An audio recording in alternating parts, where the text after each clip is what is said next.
জীবনে মানসিকভাবে শক্ত হওয়াটা দরকার। আপনার ভেতরটা যতই নরম হোক না কেন, বাইরে বোঝাতে হবে আপনি একজন শক্ত মানুষ। শক্ত হতে না পারলে আপনাকে প্রতিনিয়ত ঠকতে হবে। নিজের ভেতর আত্মসম্মান বোধ, ইগো কিংবা মূল্যবোধ থাকা উচিত। খেয়াল করলে দেখবেন যারা ঠকে যায় তারা বরাবরই নরম মনের মানুষ। শক্ত মনের কাউকে মানুষ ঠকাতে পারে না।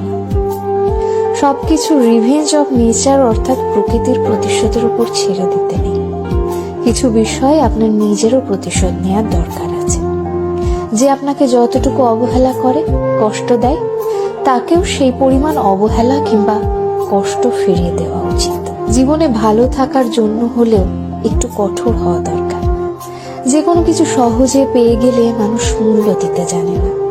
মানুষ হিসেবে আপনি সহজ হতে পারেন, তবে সস্তা কিংবা সহজলভ্য হতে যাবেন না। যে আপনাকে যতটুকু দেবে তাকে ততটুকুই ফিরিয়ে দিতে শিখুন, হোক সেটা আঘাত কিংবা ভালোবাসা।